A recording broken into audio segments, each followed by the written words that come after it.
আমাদের সমাজে সবচেয়ে সম্মানিত মানুষটি হলেন আমাদের মসজিদের ইমাম ও খতিব, কারণ তিনি একই সাথে আমাদের ধর্মীয় ও সামাজিক অভিভাবক। আমরা আমাদের প্রতিটি সমস্যার সমাধান পেতে তার কাছে ছুটে যাই।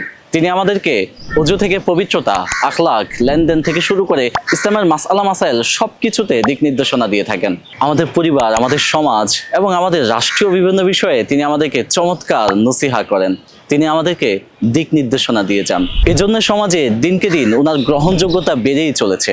সবার কাছে তিনি তুমুলভাবে জনপ্রিয় হয়ে উঠেছেন। আচ্ছা বলুন তো, আমরা সবাই কেন এত বেশি ভালোবাসি আমাদের ইমাম এবং খতিবকে? কেন তার কথা শুনতে এত ভালো লাগে? কেনই বা আমরা মুগ্ধ হয়ে তার কথা শুনতে থাকি? একবার মনে হলো ওনার কথার প্রতি আমরা কেন এত আকৃষ্ট হই, কেন এত মনোযোগ দিয়ে ওনার কথা আমরা শুনি। ভাবতে ভাবতে বুঝতে পারলাম তিনি আমাদেরকে যুগোপযোগী এবং আধুনিক ভাষায় বয়ান ও নসিহত করেন, যেটা আমাদের হৃদয়ে এসে রেখাপাত করে। যেখানে আছে প্রচুর রেফারেন্স, কোরআন হাদিসের রেফারেন্সের পাশাপাশি সালফে সালেহিনদের জীবনের বস্তুনিষ্ঠ সত্য ঘটনা।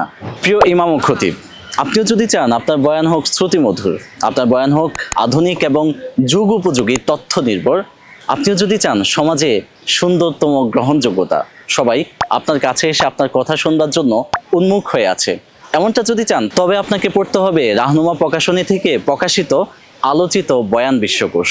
মোট 16 খণ্ডের এই বয়ান বিশ্বকোষে আছে গোছালো এবং নির্ভরযোগ্য 216টি বিষয়ভিত্তিক বয়ানের সংকলন, যা আপনার বয়ানকে এবং একই সাথে সমাজে আপনার গ্রহণযোগ্যতাকেও বাড়িয়ে তুলবে ইনশাআল্লাহ। এমনকি প্রতি সপ্তাহের জুমার বয়ানও তৈরি করা নিয়ে সারা বছর আপনি নিশ্চিন্তে থাকতে পারবেন। তাই আর দেরি না করে আজই সংগ্রহ করে ফেলুন 16 খণ্ডের এই আলোচিত বয়ান বিশ্বকোষটি।